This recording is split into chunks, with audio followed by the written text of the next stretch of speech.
Kun miidiyaa keessan GO Lesson 17 Tubeedha. GO Lesson 17 Tubein milkoomina egeree dhalootaadhaaf kan hojjetu GO Lesson 17 Tube. Haa indeennaachuu akkam jirtu GO Lesson 17 Tubeidhaaf maatii kan taatan hundumti keessan nagaan Waaqayyo iddoo isin jirtanitti isiniif haa ta'u.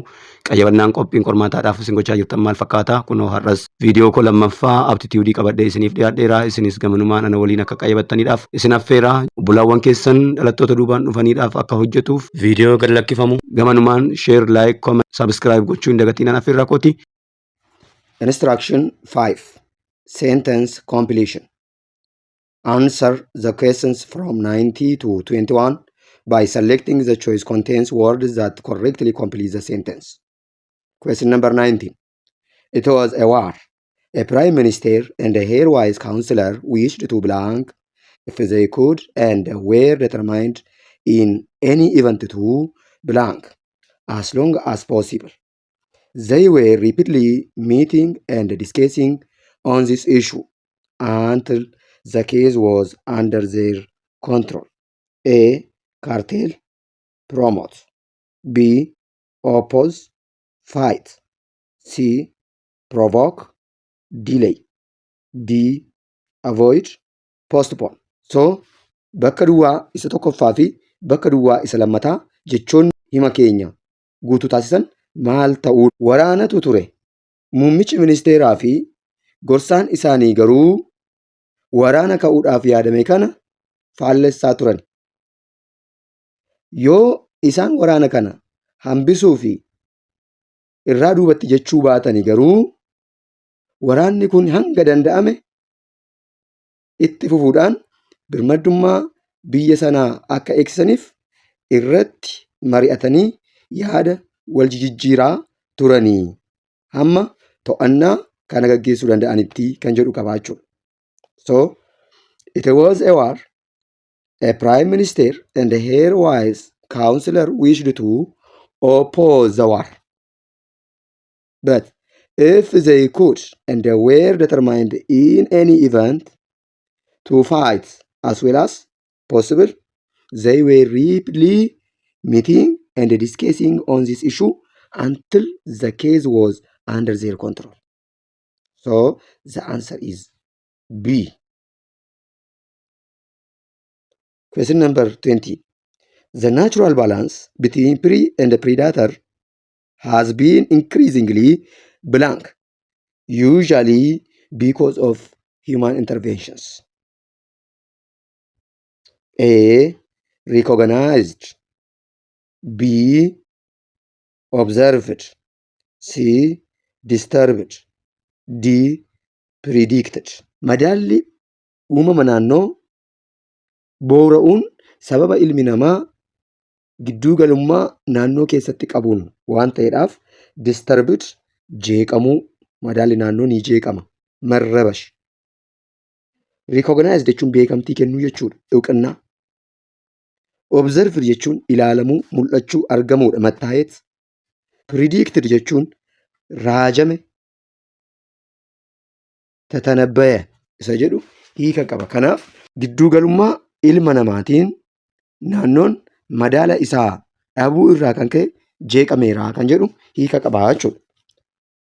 Gaaffii 21ffaa 21ኛው ጥያቄ. Question number 21. Typically, local proceedings begin with an investigation meant to blank evidence, followed by a trial that establishes whether that evidence blank criteria beyond a reasonable doubt in a criminal proceedings and according to the preponderance of evidence in a civil proceedings. Akkuma aadaadhaan beekamu himatni mana murtiitti ta'u jalqaba ragaa funaannachuutiin itti fufee dhugummaa ragaa sanaa dhugoomsuutiin ulaagaa ragaan funaaname suni ittiin mirkaneeffatamu keessa darbuun gara yakkaatti adeemsifama. Kanaaf himni bakka qullaa tokkoffaa fi bakka qullaa lammaffaa guutu kami? A. Show, declare. B. Verify, contradict. C. Collect, meet. D. Mint, amount. Typically, local proceedings begin with an investigation of means to collecting evidence. Yeroo hundumaa himanni mana murtii kan inni jalqabu ragaa funaannachuu irraati. Itti fufee ragaan funaaname suni ulaagaa seerri ilaaluun ogummaan isaa irra gahama. Evidence, followed by a trial that establishes whether that evidence meets a criteria beyond a responsible doubt in a criminal proceedings and according to the preponderance of evidence in a civil proceedings. So, first collecting data, then the evidence going to be measured by the criteria. So, the answer is collecting evidence and balancing the evidence by the criteria. Collect funaanuu, meet wal fakkeenya, wal fakkaataa, ragaan funaanamee fi himanni sun wal fakkaataa, mammasaasal, tamasaasaayinnat kan jedhu qaba jechuudha. Meet amount, meet jechuun hima jedhu qaba. Hammamtaa, amount hammamtaa, hagamtaa.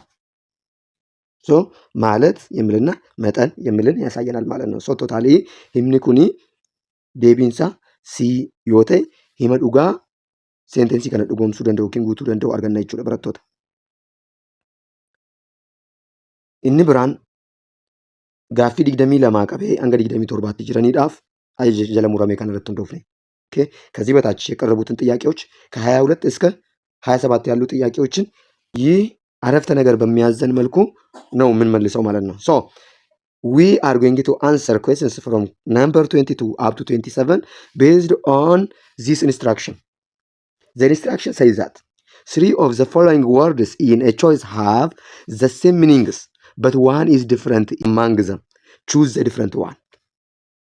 sadii wal fakkeenya qabu tokko addadha. Isa adda ta'e sana filadhaa. ሶስቱ ተመሳሳዮች ናቸው። አንዱ የተለየ ነው። የተለየውን ምረጡ ነው የምለው። Question number 22. Choose the different from the other 3. A. Zoology. B. Ecology. C. Psychology. D. Biology. Adda kan ta'e kami? barattoota mee xiinxalaa የተለየው የቱ ነው? ተማሪዎች እስቲ ለ5 ሰከንድ አስቡበት። በጣም ጥሩ። Zoology means a biology that studies about the relationships of animal kingdom and their structures.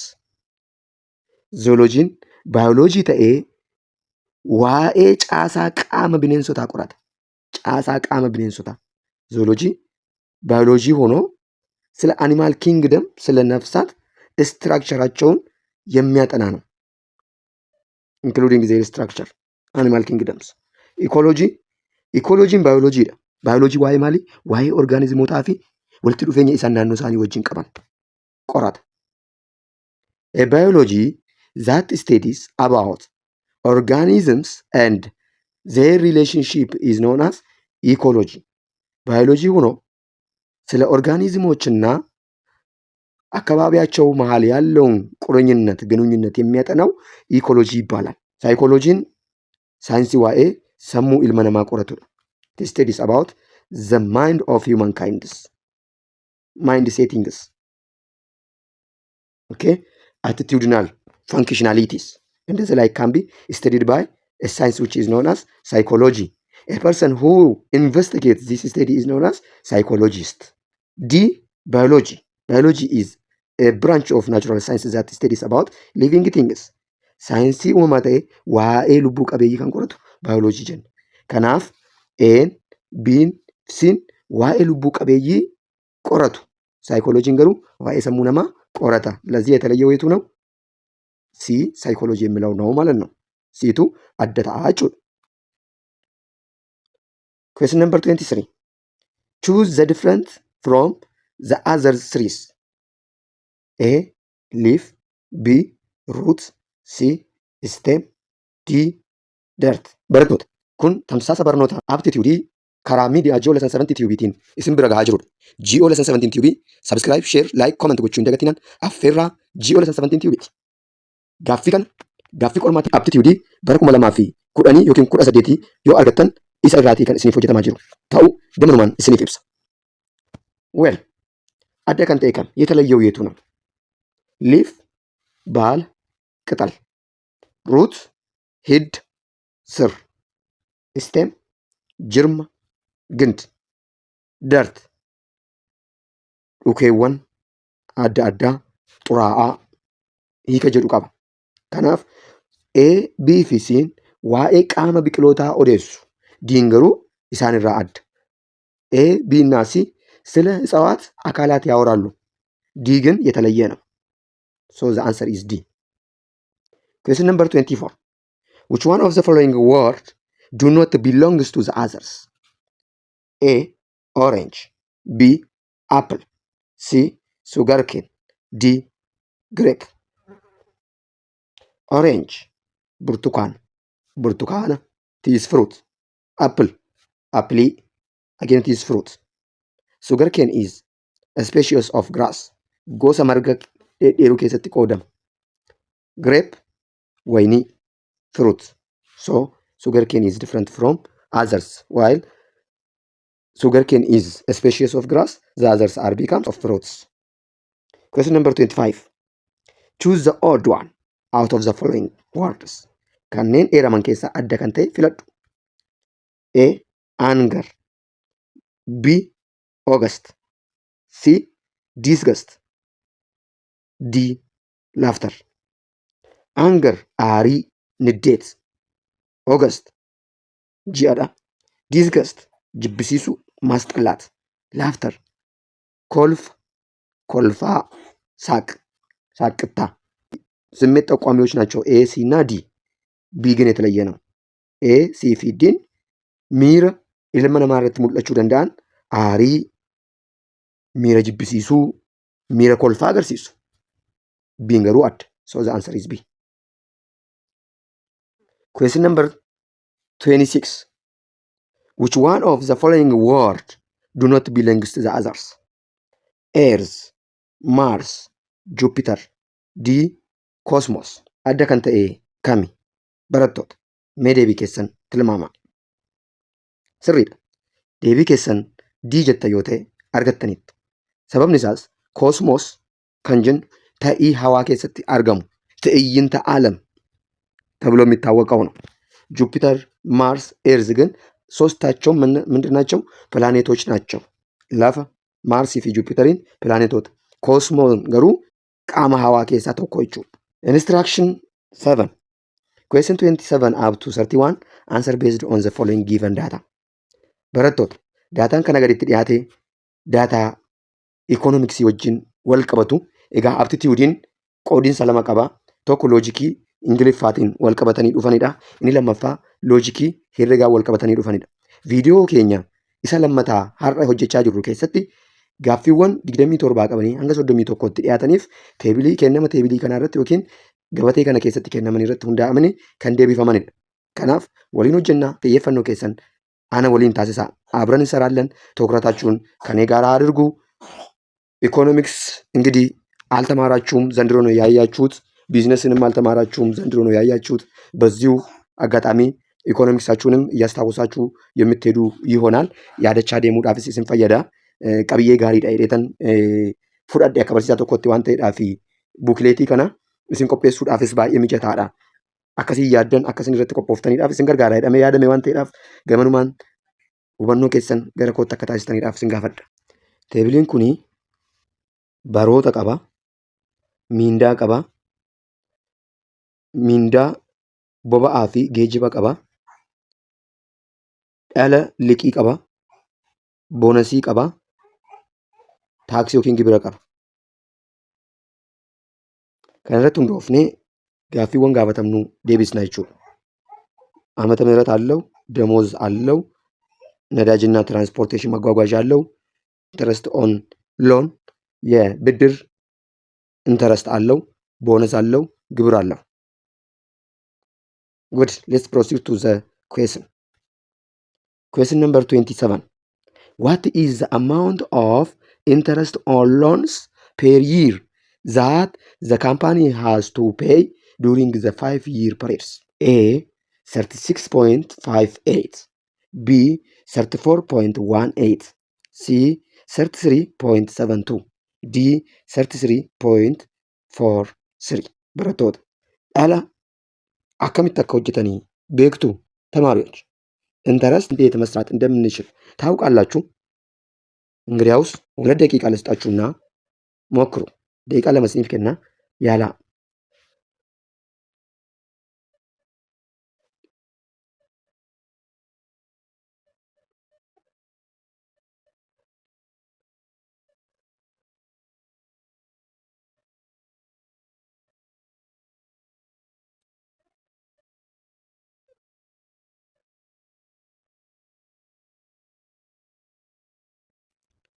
baay'ee gaariidha. Mee waliin haa hojjennu. Akkamitti hojjenna? Mean of the interest loan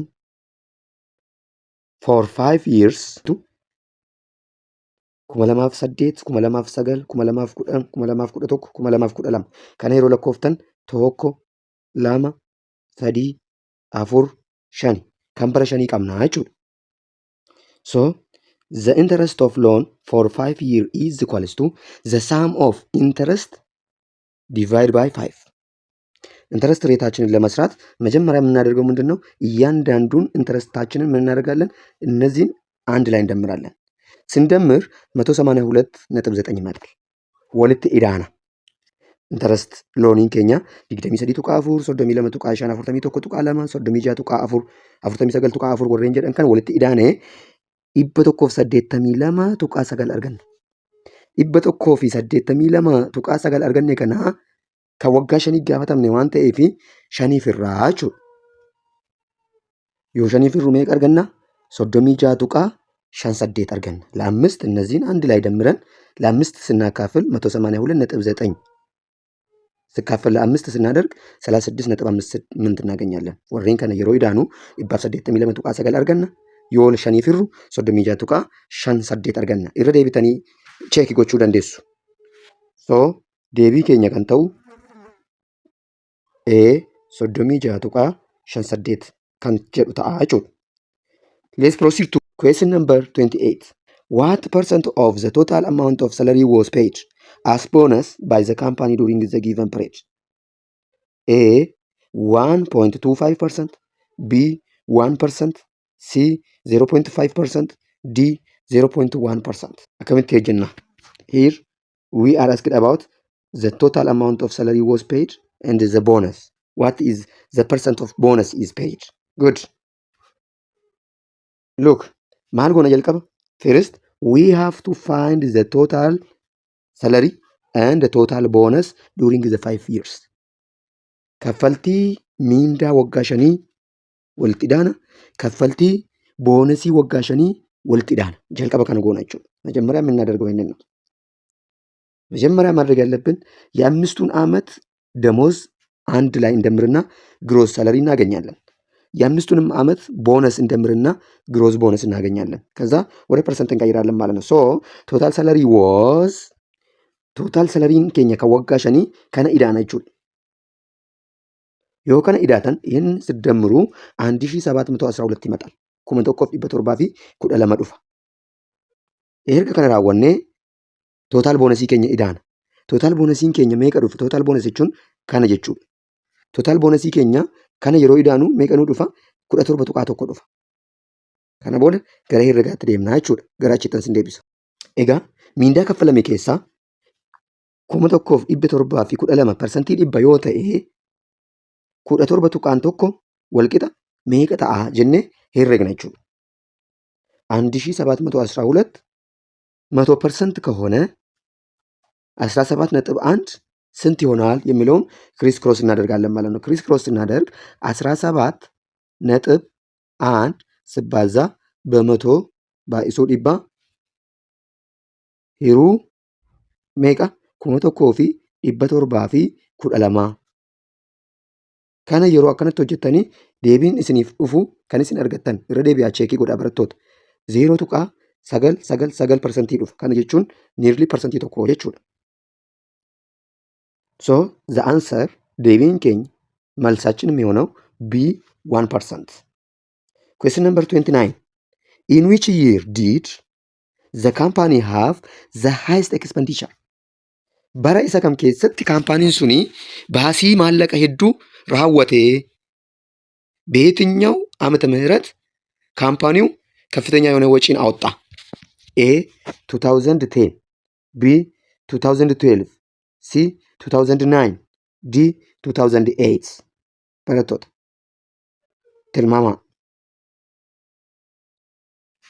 ኤክስፐንዲቸሪ baasii keenya ወጪያችንን ለማወቅ የእያንዳንዱን ዓመተ ምህረት baasiiwwan waggaawwan tokko tokkoon hojjenna jechuudha. So for example bara 2008 በ2008 ኤክስፐንዲቸሩ ወጪው እነዚህ ነው የምንደምረው ወሬን ከን ሄዳን ኦኬ ሳላሪ ሚንዳን ባሲዳ ፊውል እንደ ትራንስፖርት ቦባአዳፍ ጌጅባፍ ከንበይ ባሲዳ ኢንትረስት ኦን ሎን ባሲዳ ቦነስ ባሲዳ ታክስስ ግብር ከነ ወሬን ከን Ibbalamaa 88 ida'uu 98 ida'uu 23 tuqaa 4 ida'uu 3 tuqaa 1 ida'uu 83 meeqa dhufa? 400 fi 95 tuqaa 5 dhufa. 495.5 ይመጣል። የእያንዳንዱንም እንደዛው እንሰራለን ማለት ነው። አከን ሆጀን ሆሪዞንታሊ ኢዳና አጀቹ ሆሪዞንታሊ ኢዳና ሆሪዞንታሊ ኢዳና. So which one is the highest? The highest is 715.36 ጉዳይ ከንተው በተርባፍ ቁረሽን ተቋሳ ዲጃ ከፍተኛ የሆነው 715.36 የሚለው ይሆናል ማለት ነው። ከናፉ ባሲ ጉዳን ከነኒ በኤ ካምፓኒ ከነራ በረኩ መለማፊ ኩደላማ በ2012 ነው ከፍተኛ ወጪ የወጣው ከዚህ ካምፓኒ ማለት ነው። ሶ ዘ አንሰር ኢዝ ቢ ዴቪን ከኛ ቢታ መልሳችን ቢ ይሆናል። Question number 13. What is the total expenditure of company in 2012? A 456.36 B 586 C 715.36 D 1710 and more. Baratot barakuma lama fi kudha lamatti baasiin ካምፓኒን ኩኒ ባሴ ሜቅ በ2012 ይህ ካምፓኒ ወጪ ያወጣው ስንት ነው? ቴብሊ ስለ isiniif hojjedhe isin agarsiiserra deebinee yoo isin agarsiise gaariidha. Bara 2012tti kana asii achi dalgarra yoo idaane horizontaaluun sindamir 715.36 715 tuqaa 36 dhufa. Kanaaf deebii keenya kan ta'u C 715 tuqaa 36 kan jedhu ta'a jechuudha. The last question of this lesson, question number 31. For what purpose was the company's expenditure the least for a given period? Baasii xiqqaan ካምፓኒን ኩኒ ባሴ ባሲ isa kamiif ለየትኛው ወጪ ነው ዝቅተኛው ወጪ ከዚህ ካምፓኒ የወጣው? ኤ ታክስስ ቢ ትራንስፖርት እንደ ፊውል ሲ ቦነስ ዲ ሰለሪ። ጉድ እያንዳንዳቸውን ማየት አስፈላጊ ነው። tokko tokko isaanii ilaaluun baay'ee barbaachisaadha. Nama hordofaa.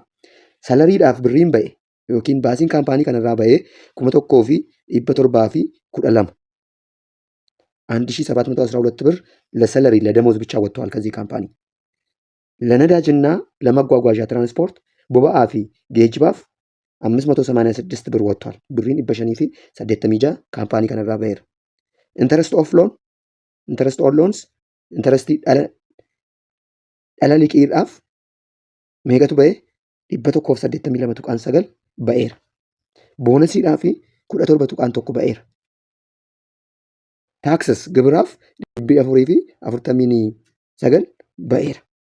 Kanaaf kanneen kana keessaa baasii xiqqaa kan ta'e kami?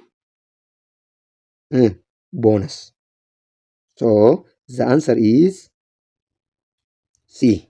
Bonus. Chaanalii keessan Jio Lesson 17 Tube waan daawwattaniif galatooma. Jio Lesson 17 Tube chaanalaachun sila gobanyaachuu amasagganaallሁ. Jio Lesson 17 Tube chaanalii milkoomina egeree dhalootaaf dhimmu.